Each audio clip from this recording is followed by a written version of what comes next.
Application में input. मैंने बोला था कि इसके बाकी के एप्लीकेशन देख लेना, आज न्यूमेरिकल प्रैक्टिस करेंगे। तो होपफुली सभी ने बाकी के एप्लीकेशन देख रखे थे। डिफरेंशिएटर, इंटीग्रेटर, समिंग, 3 टाइप हमने कर लिए थे लास्ट में। समिंग के अलावा भी कुछ किया था लोग। सो समिंग या एडर, तो हमने 3 एप्लीकेशन लास्ट में किए थे, एडर, डिफरेंशिएटर, इंटीग्रेटर। ओके, जहाँ तक हमने चेक करके रखा है। इसके बाद के कुछ एप्लीकेशन मैंने बोले थे, जैसे देख के आना। तो एक तो है सबट्रैक्टर, हम कर सकते हैं। सबट्रैक्टर में क्या होगा, इन्वर्टिंग और नॉन इन्वर्टिंग दोनों इनपुट यूज होते हैं ना, वोल्टेज डिवाइडर की तरह। तो अगर हमने देखा है पहले से और सबको समझ में आता है तो हम किसी को बोर्ड पर बुला के कर सकते हैं। ओपन है सबट्रैक्टर।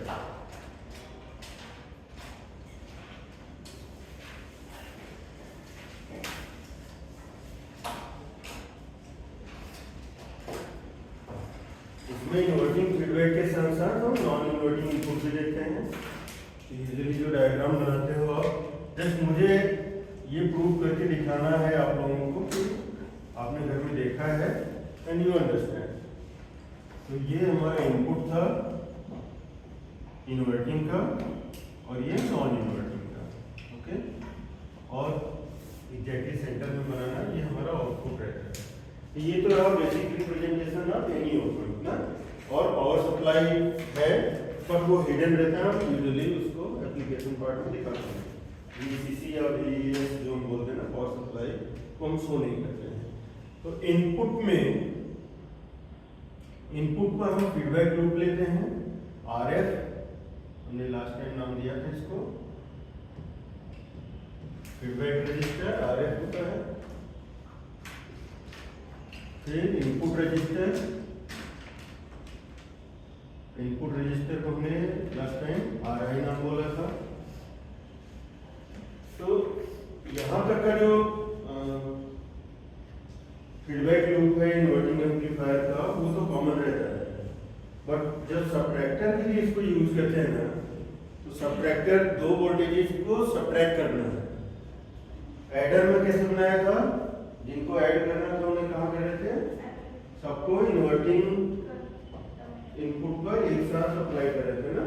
हमने 3 का एग्जांपल लिया था, तो उसको घर में जाकर प्रूव किया। कंडीशन क्या है, एग्जैक्टली वोल्टेज ऐड होने के लिए सारे रेजिस्टेंस सेम होने चाहिए, तभी हमने रेजिस्टेंस को काउंट किया था। तो अब यहाँ सब्ट्रैक्शन करना है, तो यहाँ वोल्टेज डिवाइडर टेक्निक यूज करते हैं। ये जो नोड है नॉन इन्वर्टिंग का, यहाँ इस नोड पर वोल्टेज डिवाइडर कर देते हैं।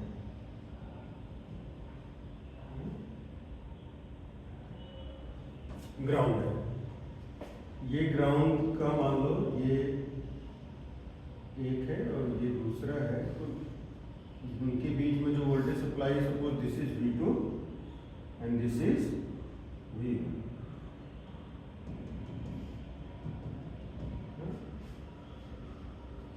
और V आउटपुट क्या रहेगा, ग्राउंड और इसके बीच का वोल्टेज, ये रहता है हमारा V आउटपुट। चलो मैंने लोड रेजिस्टेंस नहीं दिखाया है, you can make extended V output और वहाँ से आप लोड रेजिस्टेंस भी दिखा सकते हैं, but we don't need load resistance here. Okay, तो ये है अपना ऑप-एम्प एज सबट्रैक्टर।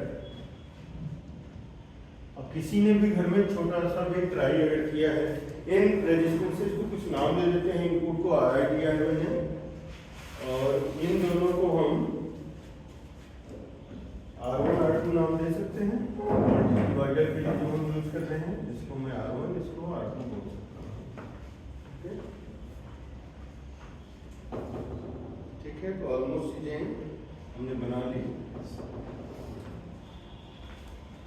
अब एक हमने वर्चुअल शॉर्ट और वर्चुअल ग्राउंड, BSc में आपके टीचर ने बोला होगा तो मुझे पता नहीं है, वर्चुअल शॉर्ट और वर्चुअल ग्राउंड का कंसेप्ट होता है कि आइडियल है ओप एम्प के लिए, जस्ट सुन के रखो इसको, बहुत यूजफुल है पूरी मैथमेटिकल न्यूमेरिकल एनालिसिस में बहुत यूज होता है ये कंसेप्ट। ये माइनस का है, ये प्लस का है, ओप एम्प का एक जनरल स्ट्रक्चर में बना रहा हूँ।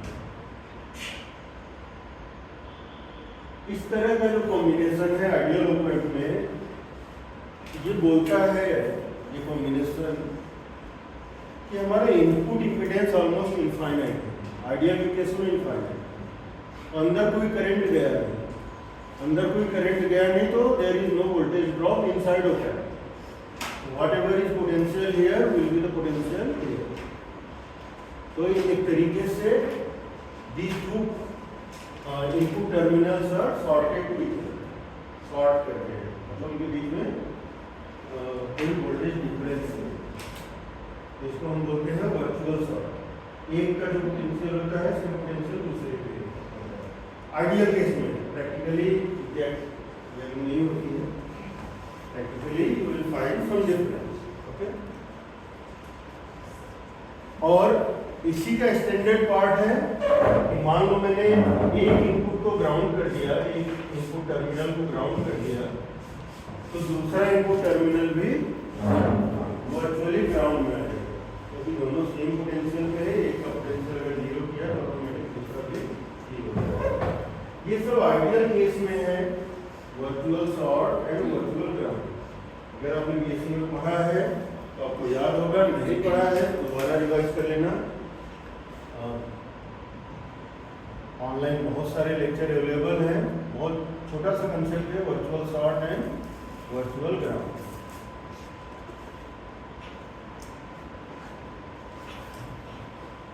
मीनिंग क्या है, इनफाइनाइट रेजिस्टेंस है इनपुट पर, there will be no current flow inside the op amp due to infinite impedance.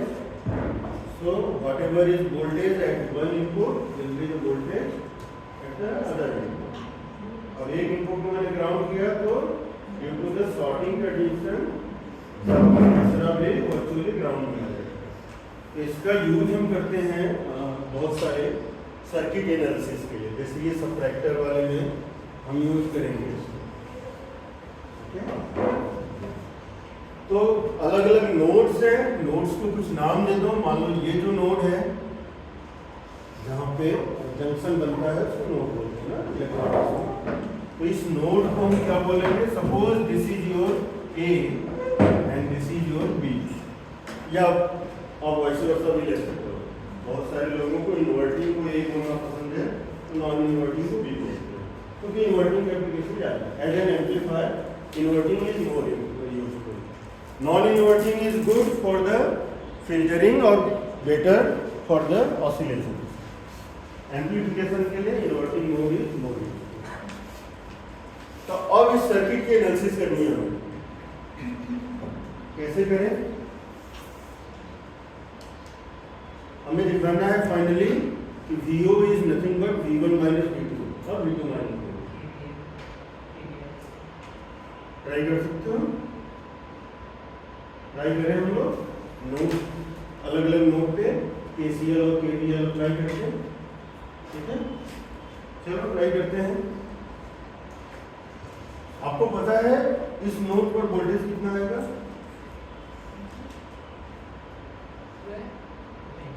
At A, what will be the voltage at A?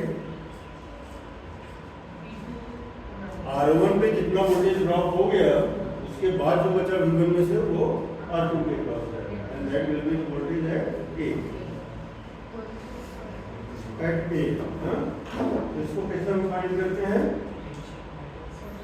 R2 potential divider का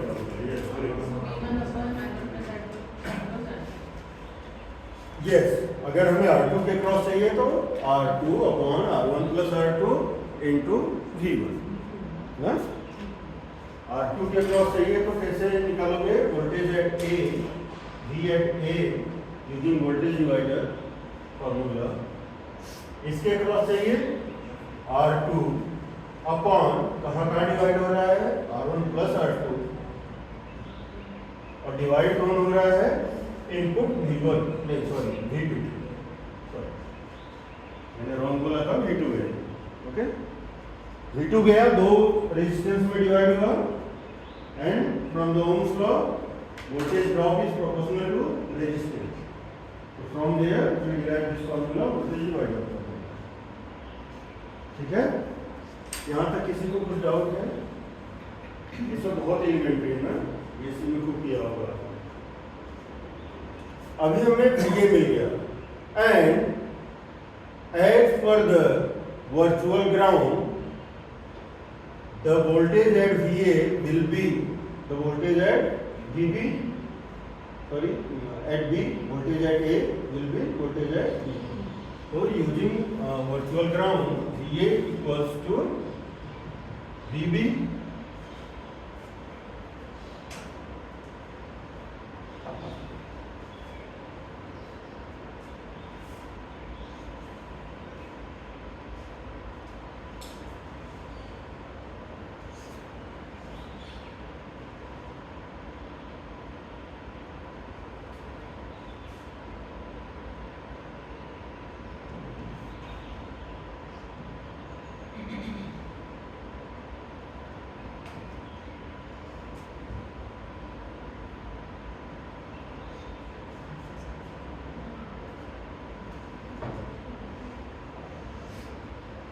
now अभी Kirchhoff current law कहाँ apply करना है?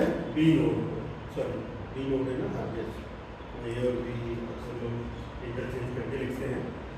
तो ए node हमने analyse कर लिया, हमें पता लगा नॉन इन्वर्टिंग पर वोल्टेज क्या है, and using virtual ground concept the same will be at B.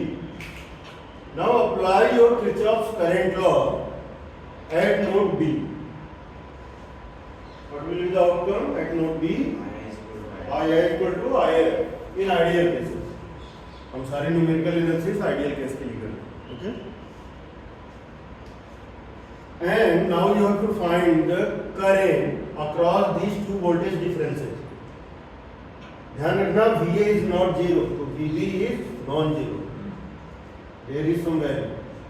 Last time हमने क्या assume किया था कि एक पूरी तरह ग्राउंड था, उसमें कोई सप्लाई नहीं था।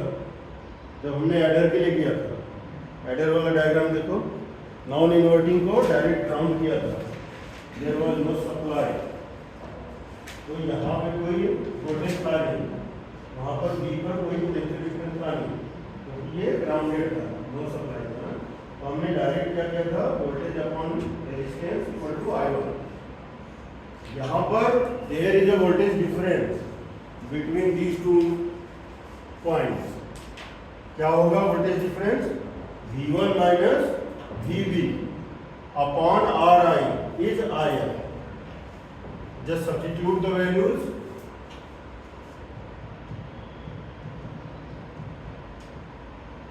लेफ्ट हैंड साइड की वैल्यू रखो और राइट हैंड साइड की वैल्यू रखो।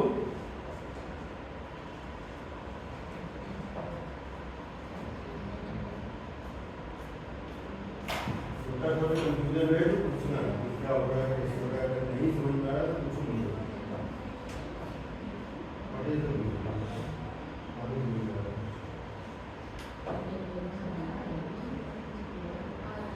कैसे समझेंगे? Ohm's law, voltage difference upon resistance is current. Current is voltage difference upon resistance. So if you are knowing voltage difference, divide by the resistance.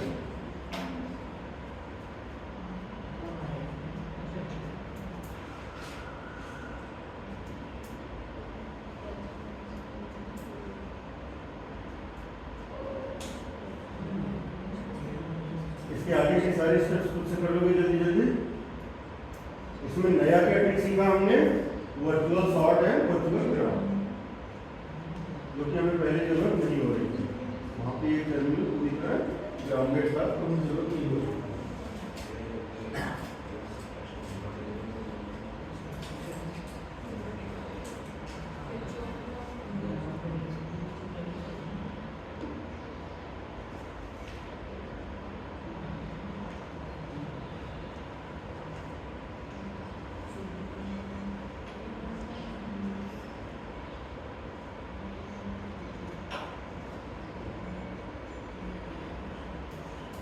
Okay, so you are getting some expression for V output.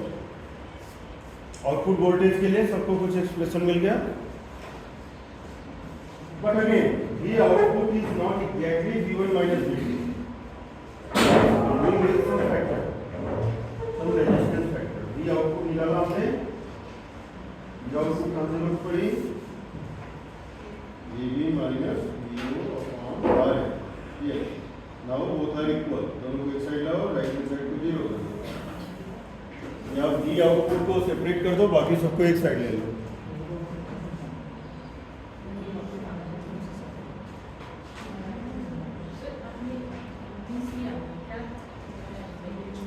हमें V outcome निकालना है, VO निकालना है in terms of R1, R2, R3 जो भी हमने लिया है, V इनपुट के जो वैल्यूज लिए हैं उनके टर्म्स में VO निकालना है। आप एक्सप्लिसिटली लिखो I इक्वल टू IF, दोनों साइड को कंपेयर करो, VO बाहर रखो, बाकी सबको एक साइड ले जाओ। कॉम्प्लिकेटेड एक्सप्रेशन है, बहुत सिंपल नहीं है।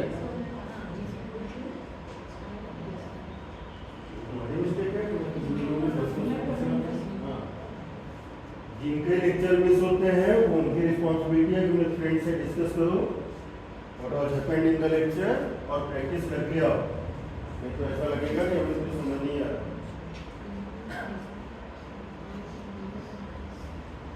ये बहुत सिंपल एग्जांपल हम कर रहे हैं बच्चों, नेट के क्वेश्चन और भी कॉम्प्लेक्स होते हैं। वीओ के लिए कुछ एक्सप्रेशन बनाइए और इन द राइट डायरेक्शन।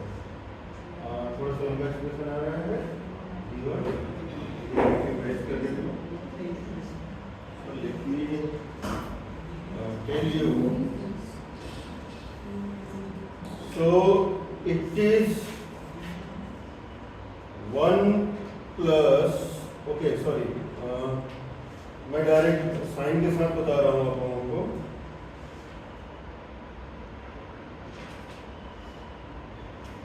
अच्छा इन्होंने तो शॉर्टकट लगा दिया है बुक वालों ने, इन्वर्टिंग और नॉन इन्वर्टिंग का शॉर्टकट लगाया है,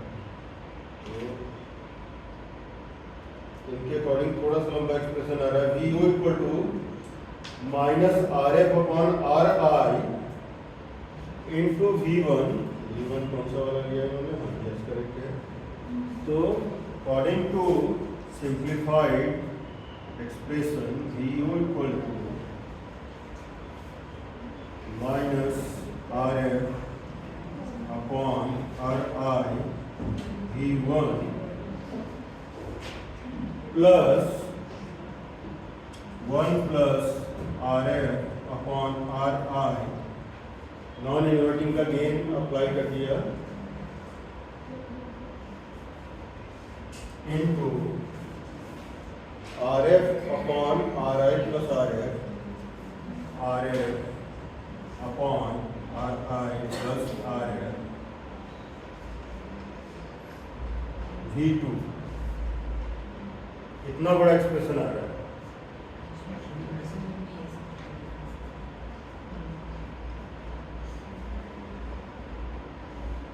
तो हमने जो लिखा था वहां से ये बन रहा है कि नहीं?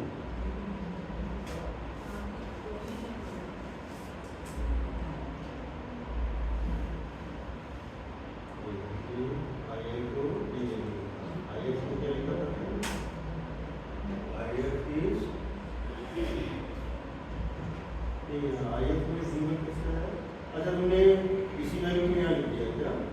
ये दोनों साइड लिखना है हमें। अच्छा तुम ये मिस्टेक कर रहे होगे इसलिए नहीं आ रहा है। आई की वैल्यू हमें लेफ्ट हैंड साइड से लिखना है, यहाँ से V1 minus VB upon R, and RF की वैल्यू कहाँ से IF की वैल्यू कहाँ से लिखना है? इस लूप से लिखना है। तो यहाँ क्या होगा? VO minus V0 minus VB upon R। अब दोनों साइड को कंपेयर करना है।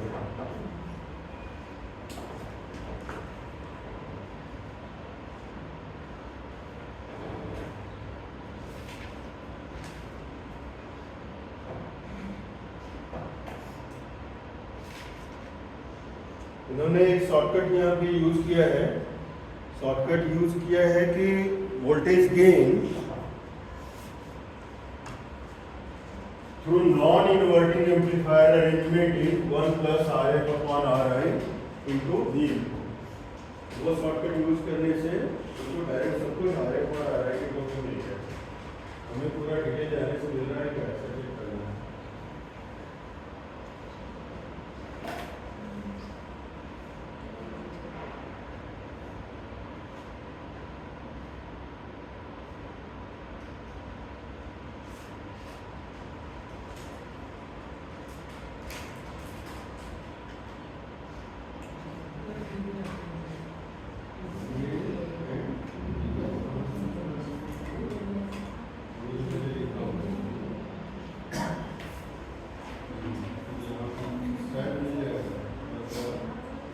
लेंदी हो रहा है but probably will get the similar expression.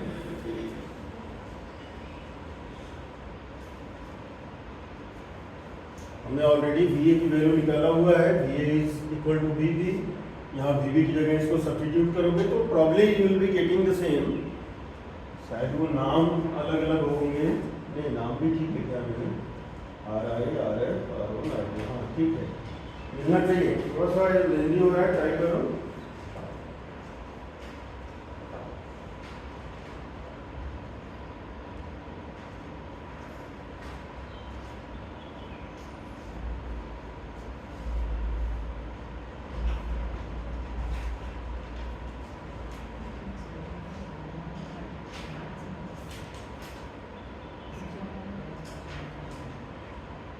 और यह कंडीशन यूज क्या किया है, R1 equal to R2 equal to RI equal to RF।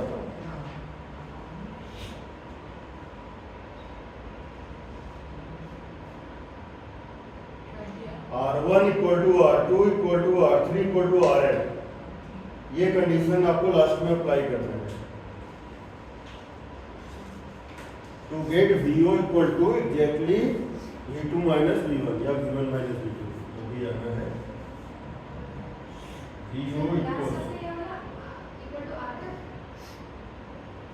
सारे resistance same, R1 R2 R3 RF RI जितने भी हैं सारे रेजिस्टेंस सेम करके देखो whether you are getting VO equal to V2 minus V1, the difference between voltages or not।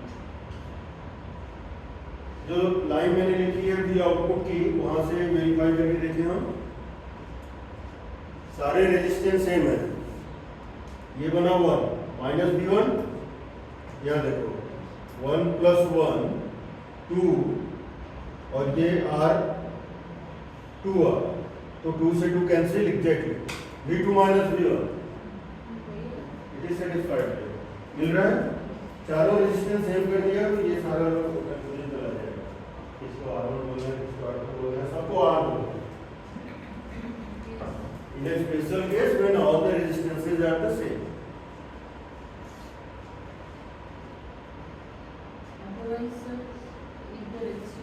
हाँ, then you will not get exact difference, there will be difference with some factor, with the resistance factor। जैसे हमने adder में किया था, exactly add तब तक नहीं हो रहा था जब तक हमने सारे रेजिस्टेंस सेम नहीं किए।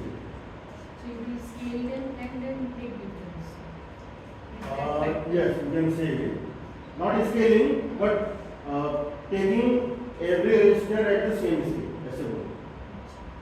Scaling in general means multiplying, we have to equate all the resistors, so here scaling is different।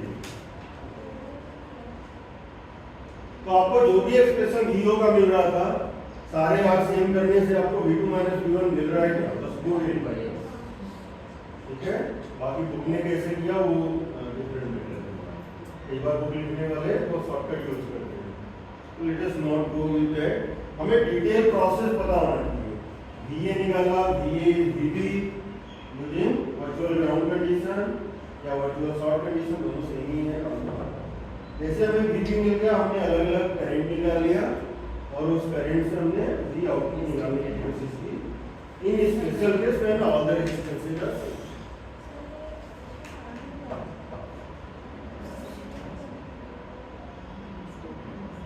सारे यहाँ सेम करो।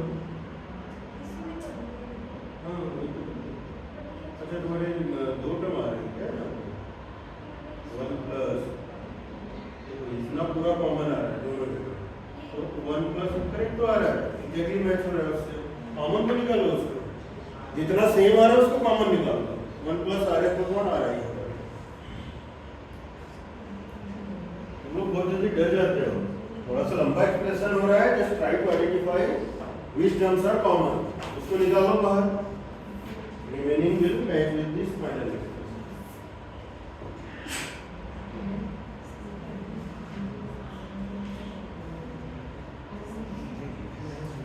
तो एडर और सबट्रैक्टर का डिफरेंस याद रखना। एडर में केवल इन्वर्टिंग इनपुट यूज हुआ, सारे वोल्टेज इन्वर्टिंग इनपुट पे थे, नॉन इन्वर्टिंग को कैसे नहीं किया था। सबट्रैक्टर में हमने दोनों ही टर्मिनल को यूज किया है। अगर ये याद नहीं रहा तो आप एग्जाम में समझ नहीं पाओगे यहाँ ऐड होना है या सबट्रैक्ट होना है। और वर्चुअल सॉर्टिंग और वर्चुअल ग्राउंडिंग, ये कंडीशंस याद रखना। दो these conditions are made only for the ideal cases, but it works well in practical cases also.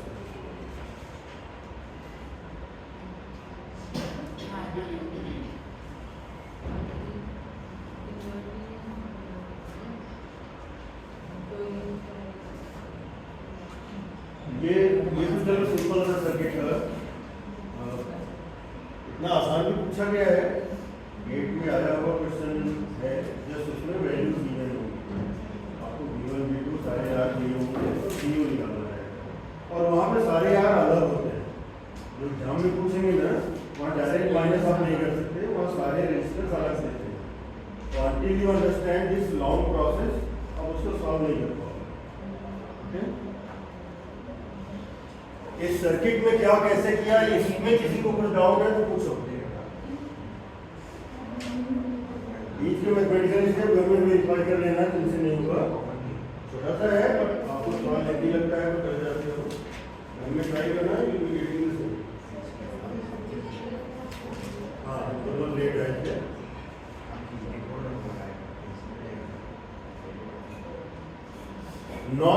Non inverting है, प्लस है, non inverting works as the voltage divider for the subtractor cases. Voltage divider कैसे हो रहा है, same voltage है जो R1 R2 में divide हो रहा है, and according to Ohm's law the division is proportional to resistance. Voltage is proportional to resistance, जिसका रेजिस्टेंस ज्यादा होगा वहाँ वोल्टेज ड्रॉप ज्यादा होगा, इक्वल टू आएगा। जस्ट ये मेथड लगा के हमने VA पर पोटेंशियल फाइंड किया, सॉरी A पर पोटेंशियल VA फाइंड किया है, and using virtual grounding condition या सॉर्टिंग दोनों भी चले गए यहाँ पे।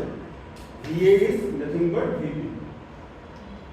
Okay, ओपैम्प के अंदर there is no loss, current अंदर जा नहीं रहा, whatever is potential at 1 will virtually be at 2, okay, until you have disturbed it from outside.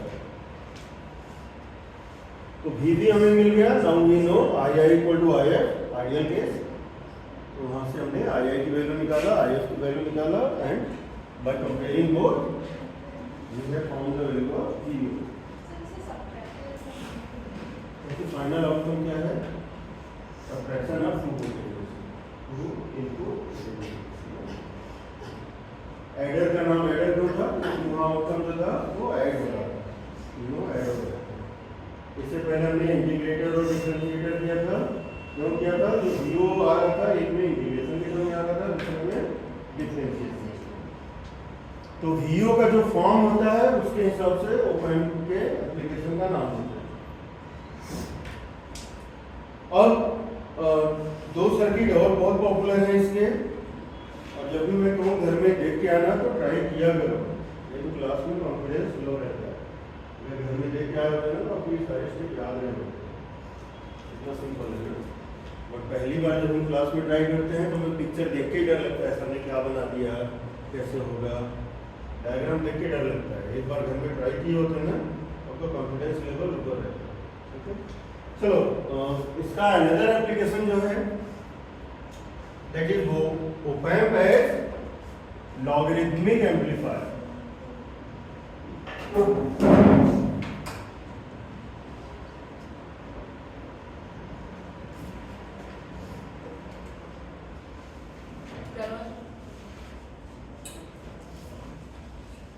Op amp है लॉगरिथमिक एम्पलीफायर। अच्छा, सबके सर्किट डायग्राम याद करते चलना। एडर का सर्किट डायग्राम, सारे वोल्टेज इन्वर्टिंग इनपुट देते हैं, नॉन इन्वर्टिंग हमारा ग्राउंडेड है। फिर हमने इंटीग्रेटर किया था। इंटीग्रेटर में क्या किया था, फीडबैक लूप में क्या किया था, resistance was replace with, register को किससे रिप्लेस किया था इंटीग्रेटर में, कैपेसिटर। किस जगह पे किया था रिप्लेस, आरएफ में, मतलब फीडबैक लूप में। डिफरेंशिएटर में क्या चेंज किया हमने, कैपेसिटर कहाँ लगाया, इनपुट पर लगाया। ये सब ध्यान नहीं रखोगे ना तो एग्जाम में सर्किट देखते ही डर जाओगे, इसमें क्या हो रहा है, क्या करना है। और अगर ये सब प्रैक्टिस करके रखते हो तो बड़े आराम से नेट गेट के ओपन के सारे क्वेश्चन हो जाएंगे। वो बस इतना ही करते हैं कि वो सिंगल ओपन ना देके मल्टी स्टेज ओपन दे देते हैं। आपको जस्ट एनालाइज करना है, पहला वाला ओपन क्या है, इसका आउटपुट क्या होगा, जो आउटपुट होगा वो दूसरे का इनपुट बनेगा, उसका आउटपुट क्या होगा वो तीसरे पर लगाओ। So if you are understanding the basic of every operation, कहीं डायोड लगाएंगे, कहीं रजिस्टर लगाएंगे, कहीं कैपेसिटर लगाएंगे, आइडेंटिफाई करो ये पहला वाला सर्किट क्या बन रहा है, ये इंटीग्रेटर बन रहा है, इसका output VO equal to this. Now that output is one of the input, वहां पर अप्लाई करो। वो कैसा सर्किट है जस्ट आइडेंटिफाई कर लो। अगर उसमें डायोड लगा है तो लॉगरिथमिक होगा, अगर उसमें रजिस्टर लगा है तो नॉर्मल एडर या सबट्रैक्टर, या कई बार कुछ भी नहीं लगाते हैं उसको यूनिटी गेन एम्पलीफायर बोलते हैं या वोल्टेज फॉलोअर बोलते हैं। अगर मैं इसको इस तरीके से कनेक्ट करूँ ना,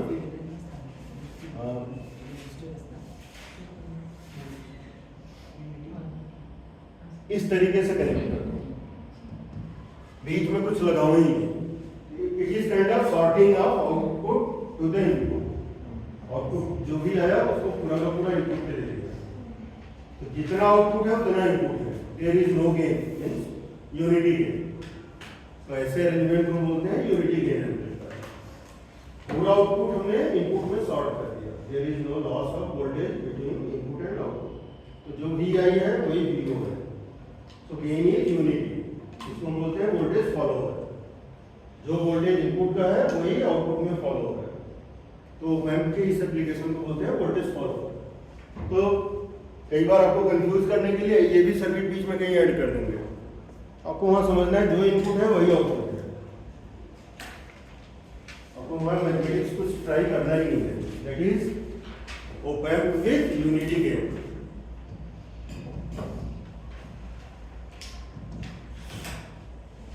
यहाँ बीच में no resistance, no capacitance, no diode, no transistor. जो काम डायोड कर सकता है वो सारे काम ट्रांजिस्टर कर सकता है। कई बार क्या करेंगे, लॉगरिथमिक सर्किट अभी मैं ड्रॉ करने जा रहा हूँ, मैं डायोड के साथ करूँगा, आपको एग्जाम में वहाँ है ट्रांजिस्टर बनाना पड़ेगा। तो आपको समझना है कि चाहे डायोड हो चाहे ट्रांजिस्टर हो, ट्रांजिस्टर भी क्या है, दो डायोड एक साथ, तो that will follow the same current equation as is followed by diode. चलो लॉगरिथमिक एम्पलीफायर में क्या करेंगे, जस्ट फीडबैक लूप में चेंज करो, वहां एक डायोड लगा दो। तो आप पूरा सर्किट ड्रॉ करो।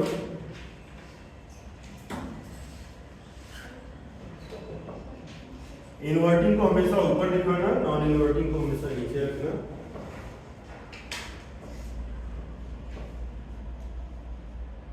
नेगेटिव फीडबैक लूप ड्रॉ करना है, तो RF की जगह क्या आ जाएगा, डायोड है। खुद से ड्रॉ करो आप लोग।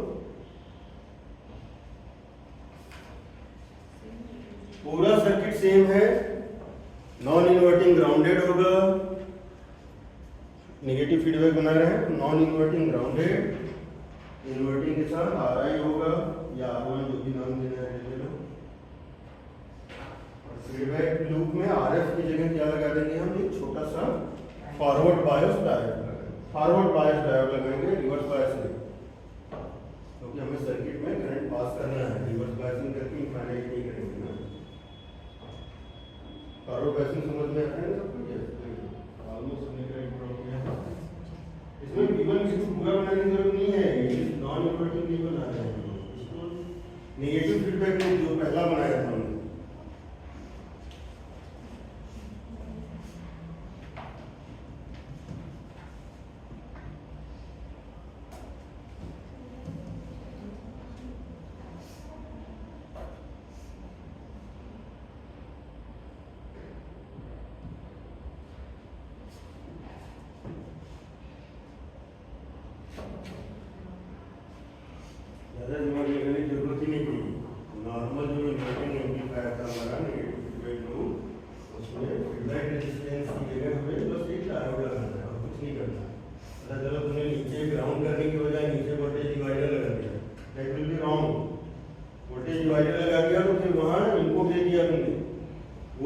फिर जाएगा वो ऊपर वाले नोड पे, will be getting some different outcome. हमें सेकेंड को ग्राउंडेड ही रखना है, नॉन इन्वर्टिंग को सिंपली ग्राउंडेड रखना है। यस, इन्वर्टिंग का ही लूप बनाना है आपको, फीडबैक लूप केवल इन्वर्टिंग पे लगाना है। कुछ लोग थोड़ा कंफ्यूज हो गए थे, वोल्टेज डिवाइडर नहीं लगाना सेकेंड पे, नहीं तो इसका भी कंट्रीब्यूशन आ जाएगा ऊपर। क्योंकि हमने पढ़ा ना भी वर्चुअल सॉर्टिंग का, जो हमने दूसरे टर्मिनल पे अप्लाई किया उसका इफेक्ट पहले वाले पे चला जाएगा। अभी हमें डायोड से जो करंट पास होती है उसका इक्वेशन मालूम है क्या? I equal to I not या आई एस इक्वेशन करंट होती है e to the power minus eta, लिख सकते हैं हम लोग डायोड करंट लिखो सब लोग। इस बार उसको आई एफ नहीं बोलेंगे, इसको आई डी बोलेंगे, कैपिटल डी, डिफरेंस वाला डी नहीं, कैपिटल वाला डी, डायोड करंट।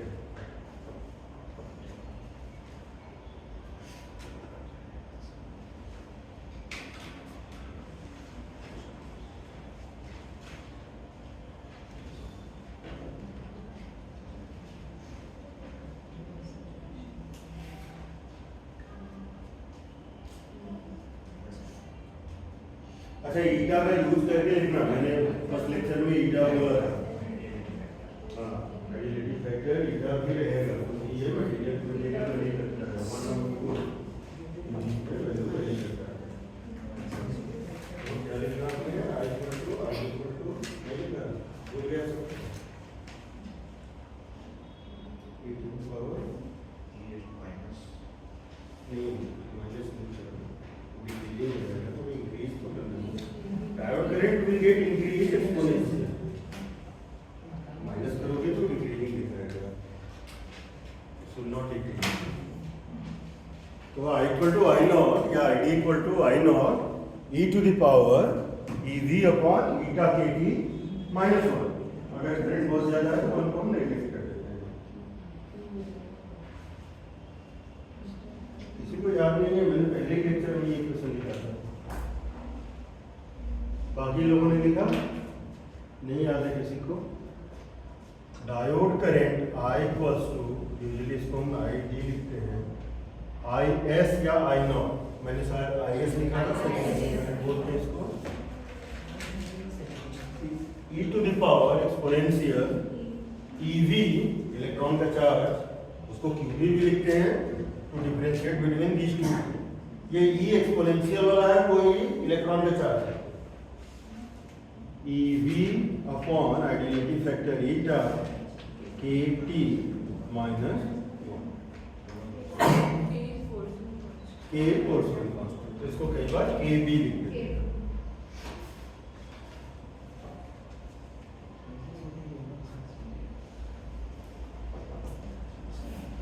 ईटा की वैल्यू, जर्मेनियम अच्छा कंडक्टर है, उसमें करंट फ्लो ज्यादा होगा तो वहाँ ईटा की वैल्यू कम होगी, ईटा इक्वल टू 1 रहेगा। सिलिकॉन उसके कंपैरिजन में थोड़ा सा पुअर कंडक्टर है, तो उसमें भी करंट वैल्यू ये जो हमने पहले लेक्चर में बताया था।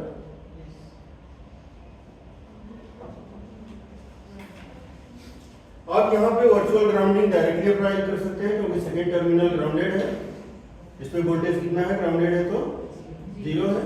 वर्चुअल ग्राउंडिंग कंडीशन के अकॉर्डिंग यहाँ पे 0, तो सीधा सीधा what is input voltage that will contribute in the current only, क्योंकि ये 0 पे आ गया वर्चुअल ग्राउंडिंग ना। ये अगर हमारा A है तो VA कितना है एट नोड A, VA क्या है 0 है, क्योंकि VB 0, VA 0 है तो हम डायरेक्टली इनपुट के लिए क्या लिखेंगे, I equal to VI upon R है, क्योंकि दूसरे का कंट्रीब्यूशन है।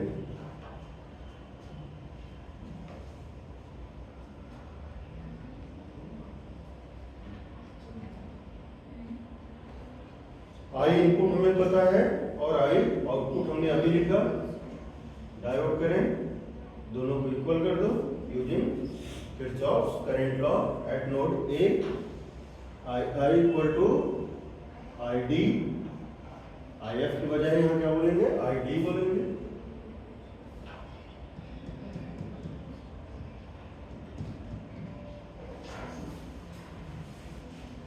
अगर इस एम्पलीफायर को मैं लॉगरिथमिक बोल रहा हूं तो आउटकम में मुझे लॉगरिथमिक दिखना चाहिए। ठीक?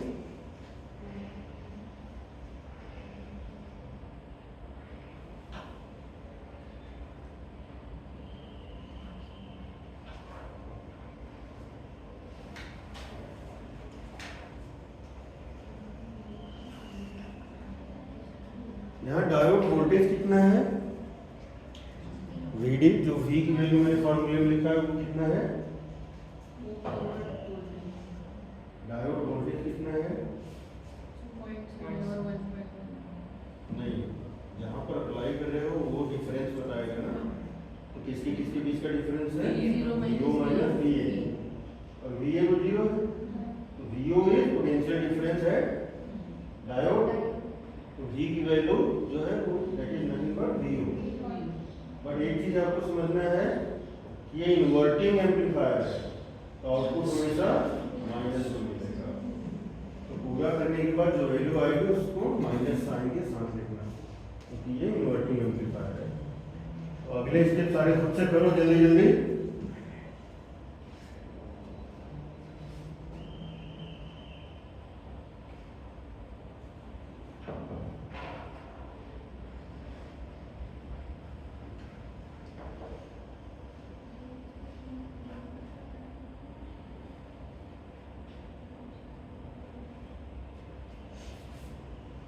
ये जो कांस्टेंट टर्म है ये इतना, इलेक्ट्रॉन का चार्ज K और T सेम टेम्परेचर पे अगर हम लें तो इसको कुछ नाम दे सकते हैं हम लोग, क्या X या Y कुछ नाम दे दो तो आपका कैलकुलेशन बहुत इजी हो जाएगा। ईटा को भी कांस्टेंट ले सकते हैं। हाँ, बट ईटा हमें चाहिए, ईटा को कांस्टेंट निकालो, मान लो मटेरियल फिक्स कर दिया मैंने, सिलिकॉन का ले लिया, तो ईटा का रोल भी खत्म हो जाएगा, ईटा डायरेक्टली 2 हो जाएगा। बट हम जब भी कैलकुलेशन करते हैं जनरल निकालते हैं, हमें पता नहीं है मटेरियल क्या होगा, इसलिए ईटा हम बचा के रखते हैं।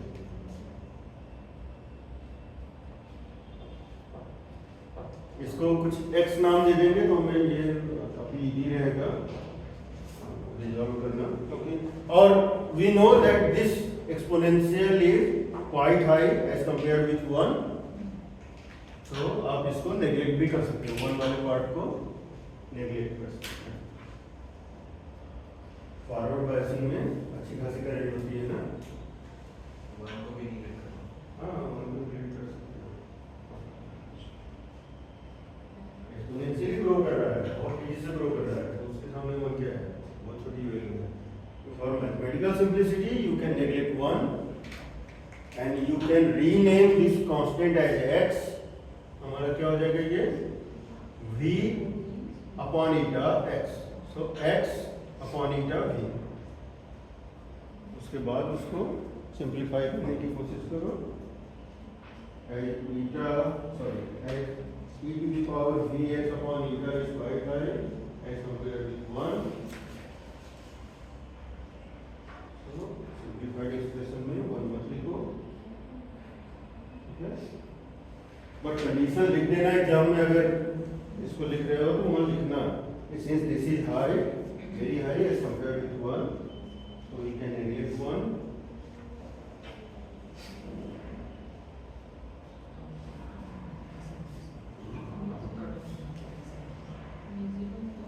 आउटपुट करंट तो हमने पहले ही कर रखे हैं ना, डायोड करंट ही था आउटपुट करंट,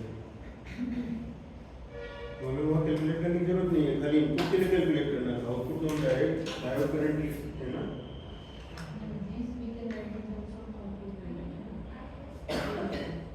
वो तो सैचुरेशन है, वो कहाँ वोल्टेज डिपेंडेंट होता है, हाँ ब्रेकडाउन पे होता है, ब्रेकडाउन के पहले तो सैचुरेशन में रहता है, ये आउटपुट है।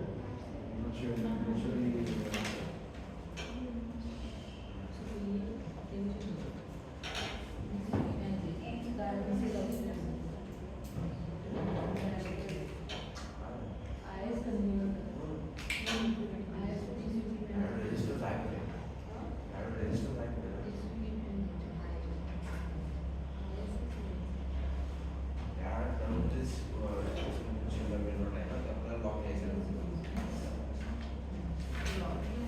मुझे फाइनल एक्सप्रेशन चाहिए v not equal to minus eta X log v input को vi लिखा है हमने, हाँ vi upon I not R, I not ही लिखा है या आई एस लिखा है, जो भी लिखा है। मुझे फाइनल एक्सप्रेशन चाहिए v output equal to minus of eta X, जिसको भी मिल जाए मुझे बताएगा, eta X where X is E upon K T is X ना, eta X natural log, log to the base E L N, उसको लिखेंगे L N V input upon I S R, V input upon I S R. हमने R को R I बोला है, आई S are आई,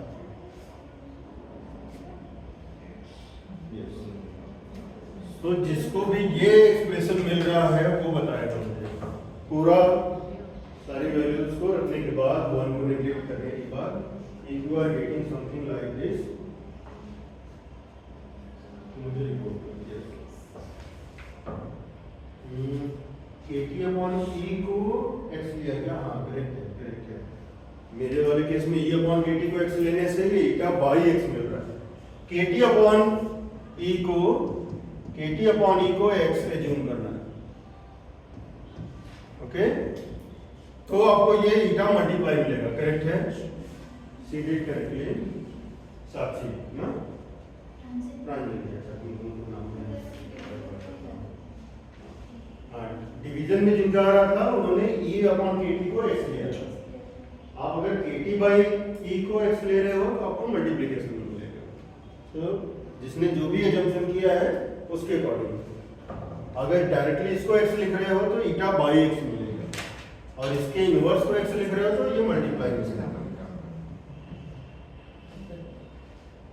अगर आपको उल्टा भी मिल रहा था तो दैट वाज राइट, वो डिपेंड करता है हमने किसको क्या एज्यूम किया है।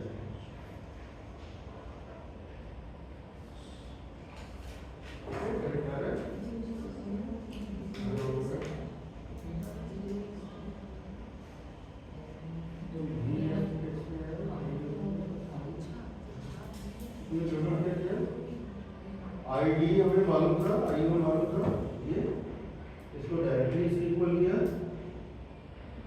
दिस इक्वल दिस, तो V I upon R I कहाँ लिखा है, V I upon R I कहाँ लिखा है, तो कुछ गलत हो जाएगा ना, V I upon R I equals to directly के बीच में वी आई कहाँ है इसका, कुछ मेमोराइज मत करो, just follow the steps.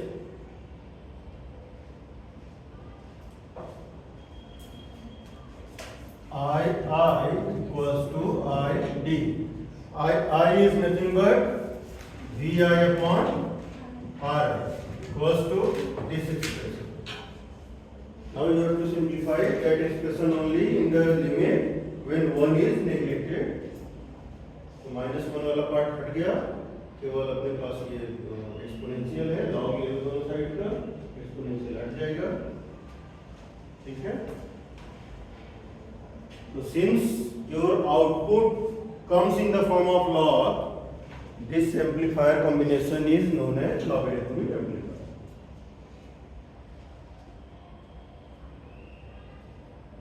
When natural log कब आएगा? When आपको exponential हटाना है, exponential कब हटेगा? जब इसको इससे डिवाइड करेंगे, कहाँ लिखना है? डी आई कौन आ रहा है? डी आई कौन आ रहा है? इनपुट रेजिस्टेंस, इनपुट करंट ही नहीं लिखा तुमने? हाँ yes, now you are at right state, दोनों साइड लॉग लोगे, यह हट जाएगा, yes, now you are get minus sign because of inverting amplifier.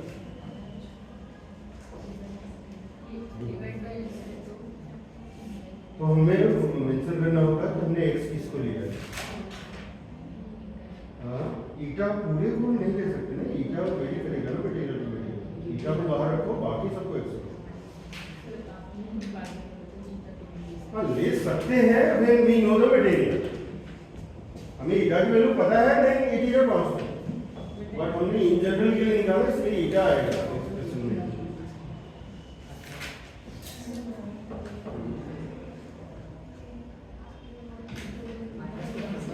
ये I equal to I D, I equal to I D का मतलब अच्छा पहले से सॉल्व कर दिया पर प्रॉब्लम कहाँ आ रही है तुम्हें नहीं मुझे रॉन्ग क्या किया है yes this I equal to I ऊपर देखो मैंने क्या लिखा है exactly follow this step I equal to I D right the value of I D here अभी आई भी नहीं है आई डी भी नहीं है क्या हो गया V I upon R I equal to this one अब यहाँ एक्सपोनेंशियल है और हमें आउटकम किसके टर्म में चाहिए वी नॉट यहाँ पर है तो वी नॉट बाहर निकालना है इसका मतलब एक्सपोनेंशियल हटाना पड़ेगा एक्सपोनेंशियल कैसे हटाएगा जब लॉग लेंगे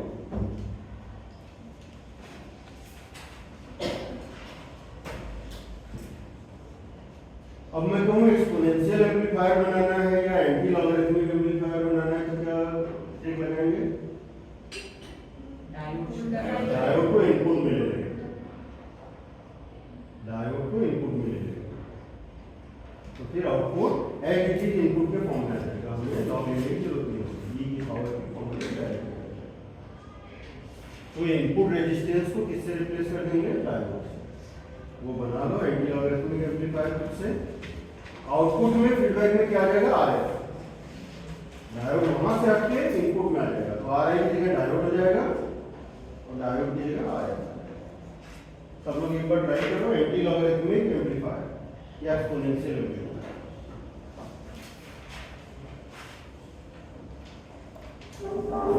अच्छा एक बार ऑनेस्टली मुझे बताना कि आज के दोनों एक्सरसाइज में किसी का कहीं छोटा सा भी डाउट है हेजिटेट मत करना क्लास में जो हेजिटेट करता है वो फिर कभी भी अपने डाउट को क्लियर नहीं कर पाता आज हमने सब्ट्रैक्टर किया लॉगरिथमिक एम्पलीफायर अंडरस्टैंडिंग में डायग्राम में कहीं भी छोटा सा भी डाउट है तो मुझे पूछो कि सर ऐसा क्यों कर रहे हैं क्या अभी एंटी लॉगरिथमिक हमने क्या बनाया लॉगरिथमिक आउटपुट में लॉग आ रहा है तो ये एम्पलीफायर क्या है लॉगरिथमिक अभी मुझे आउटपुट में e की पावर चाहिए लॉग नहीं चाहिए वो कब पॉसिबल है हमने आउटपुट सर्किट में जब डायोड लगाया था तो हमें लॉग मिला अगर हम इनपुट में डायोड लगाएंगे तो हमें e की पावर में मिल जाएगा आर आई की जगह आर आई की जगह आर एफ मतलब रेजिस्टेंस आर चला जाएगा फिर ट्राई करो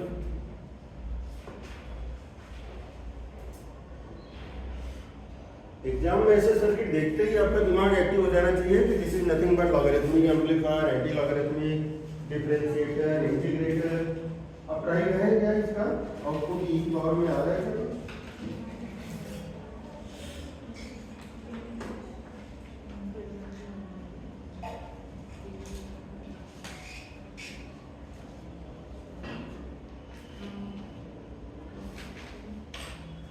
मैंने इतना धीरे धीरे इलेक्ट्रॉनिक्स कभी नहीं पढ़ाया था तुम्हारे बैच को ज़्यादा स्लो पढ़ा रहा हूँ क्योंकि मुझे लग रहा है तुम घर में प्रैक्टिस नहीं कर रहे हो प्रैक्टिस करते हुए ढेर सारे डाउट लगे आते सर मैंने नेट का ये प्रॉब्लम सॉल्व किया था उसमें ये कंफ्यूजन आ रही है कुछ देख नहीं आ रहा है इसका मतलब तुम जाके सो रहे हो उसका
तो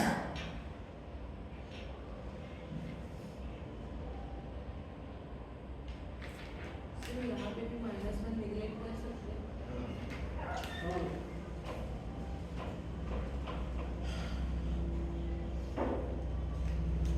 पे भी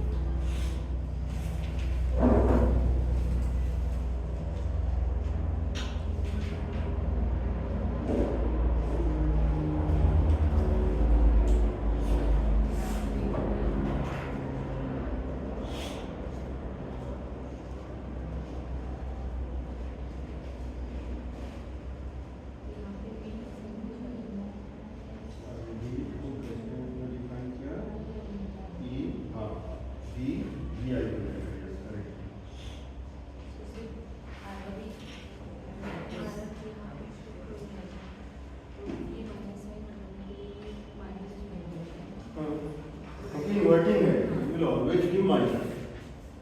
इन्वर्टिंग एम्पलीफायर है तो माइनस साइन ही मिलता है। सर ये माइनस नहीं, स्टार्टिंग में माइनस कहीं नहीं रहेगा।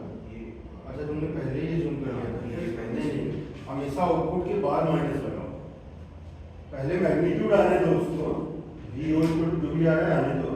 Since it is inverting amplifier इसलिए VO विल बी माइनस। पहले के लिए ये यहाँ पे ये है ना, ये उसको मैंने VA माइनस VA अच्छा, VA माइनस VI और सिंस VA इज जीरो, हाँ हमेशा उल्टा लिखा जाता है क्योंकि इनपुट से हमेशा अंदर वाला ड्रॉप ही करेगा तो छोटा ही रहेगा। तो VI माइनस VA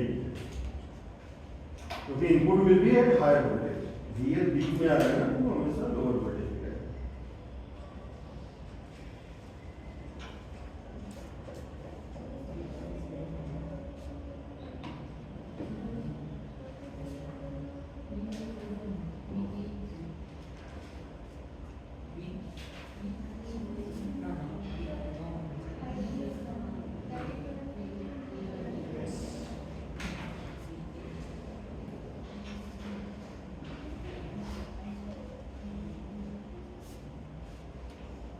ये सब सारी चीजें बीएससी में कवर हुई थी क्या? बीएससी में नहीं, ओपैम्प तो था बट कहाँ तक डिस्कस हुआ था ओपैम्प में? ये था डिफरेंशिएटर, इंटीग्रेटर, ये था, सबट्रैक्टर भी था, लॉगरिथमिक नया या था ये? अच्छा, लॉगरिथमिक नया, बट चलो हमें सबट्रैक्टर, इंटीग्रेटर ये सब आता है समझ में, तो उसको कैसे भी जनरलाइज कर सकते हो। टैब लगा तो लॉगरिथमिक है, ट्रांजिस्टर लगा तो लॉगरिथमिक, क्योंकि इनकी आउटकम लॉग के फॉर्म में, मतलब एक्सपोनेंशियल के फॉर्म में।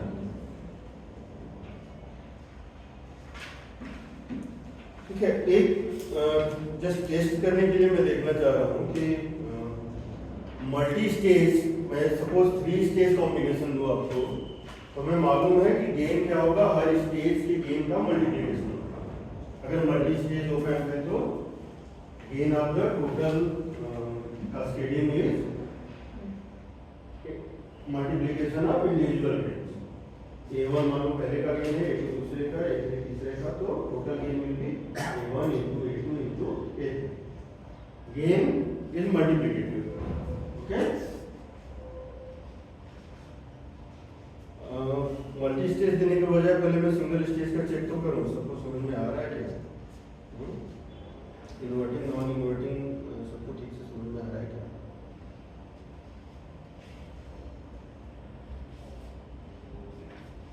यहाँ तक सबने कर लिया? अभी वाला एक्सपोनेंशियल भी सबसे हो गया। Just outcome will come in the form of exponential, exponential को 90 लॉग हो पा रहा है सबसे?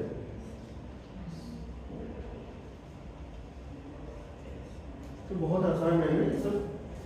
ओपैम्प एक्चुअली इजीएस्ट है अगर कहा जाए इलेक्ट्रॉनिक्स में, और इसकी एप्लीकेशन बहुत है। हाँ, एक voltage to current converter and current to voltage converter भी रहता है। आउटकम अगर करंट के फॉर्म में हम लिखते हैं, इनपुट वोल्टेज दिया और आउटपुट को हम करंट के फॉर्म में लिखते हैं, अगर तो हम इसको बोलते हैं voltage to current converter. And vice versa, अगर करंट को इनपुट दिया और आउटपुट को वोल्टेज के फॉर्म में लिखा तो वहाँ पे बोलेंगे करंट को वोल्टेज कन्वर्टर। ठीक है, तो उस पर बेस भी न्यूमेरिकल पूछे गए हैं। एक छोटा सा न्यूमेरिकल ट्राई करते हैं पहले। हमें नॉन इन्वर्टिंग अगर इनपुट दिया है तो गेन का फॉर्मूला याद है। इन्वर्टिंग अगर इनपुट अगर नॉन इन्वर्टिंग पर अप्लाई है तो गेन का फॉर्मूला क्या रहता है 1 प्लस RF/RF। और अगर खाली इन्वर्टिंग पे लगा है नॉन इन्वर्टिंग को ग्राउंड किया है तो माइनस RF/RF। माइनस साइन क्यों? क्योंकि इन्वर्टिंग मैग्नीट्यूड वाइज वो RF/RI है। माइनस साइन क्यों? क्योंकि वो इन्वर्टिंग है। तो सबसे ज्यादा जो क्वेश्चन है इन्हीं के आसपास पूछे गए हैं कंपटीशंस में। तो एक सर्किट मैं बना रहा हूँ, मुझे आउटपुट बताना आप लोग।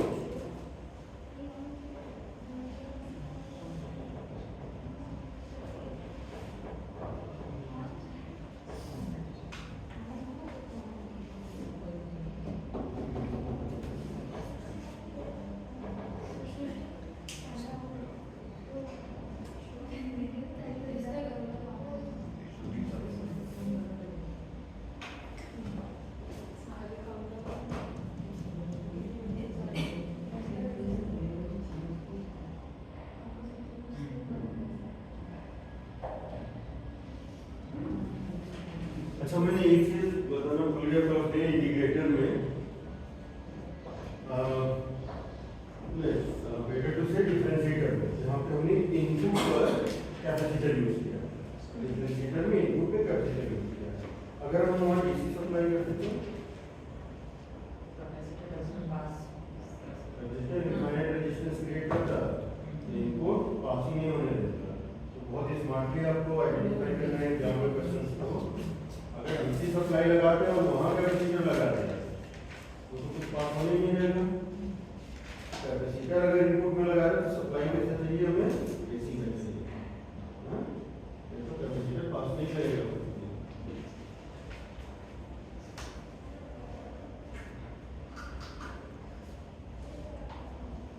मैंने भी इनपुट दिया और भी इनपुट कहाँ पर दिया है मैंने वो समझ लो। Suppose this is my op-amp 1 with gain A1। अभी मैंने कास्केडिंग दिखाया नहीं है। Suppose its gain is A1। You have to find the formula for A1। What is the value of A1? तो आपको समझना है इनपुट किस वाले टर्मिनल पे लगा है और कौन सा फॉर्मूला अप्लाई करना है।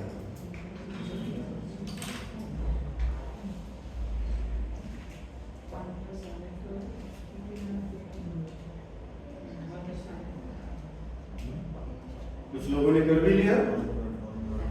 A1 will be 1 plus RF/R1। क्यों? इनपुट कहाँ है? नॉन इन्वर्टिंग पर है। इनपुट किस पर है? वोल्टेज सप्लाई कहाँ है? इनपुट पर नॉन इन्वर्टिंग पर। माइनस प्लस इसलिए लिखना है आपको।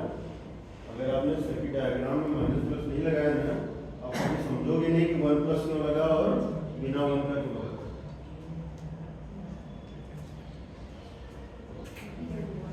A1 हमें पता लग गया।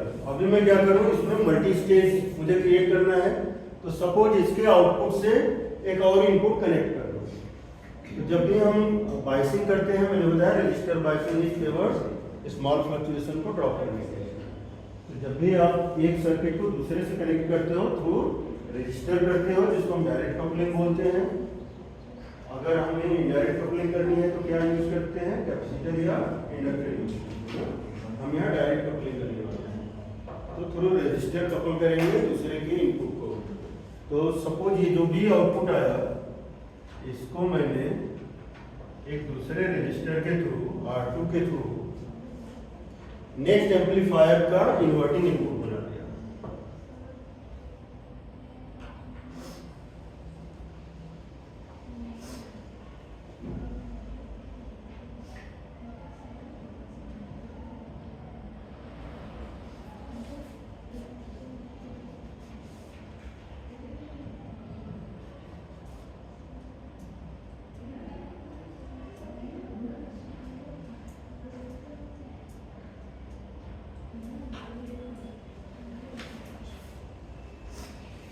ठीक है, और इसका फीडबैक लूप भी। अच्छा, इन्होंने क्या किया है, सारे फीडबैक रेजिस्टेंस सेम रखे हैं जिससे कैलकुलेशन इजी है।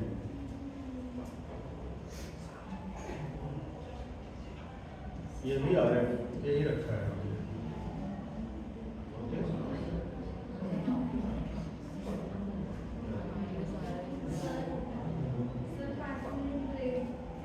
नहीं टाइम कितना हो गया, तो बजने को आ गया क्या? अच्छा, जस्ट सेकंड वाले का गेन बता के ब्रेक ले लो, दूसरे टीचर को बोल देना। इसका है? अच्छा, मेरा ही है, रिलेटिव है ना, हाँ तो ठीक है, मैं 5 मिनट का ब्रेक ले लूँगा। सेकंड वाले का जस्ट मुझे गेन बता दो कितना है। minus RS by R2 Minus? Multiply by this gain multiply. हाँ, particular so second A2 will be minus RF upon R2। Minus क्यों और RF upon R2 क्यों, ये सबको क्लियर है, क्योंकि इस टाइम नॉन इनवर्टिंग ग्राउंडेड है, देयर इज नो सप्लाई। तो ऐसे में मल्टीपल स्टेजेस दे सकता हूँ, इतने भी बना के आप आइडेंटिफाई कर लोगे।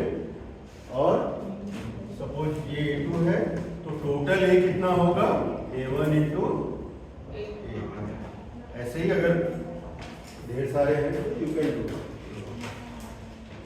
चलो, मुझे और पहले बोल दिया करो कि 5 मिनट बचे भी नहीं थे, जब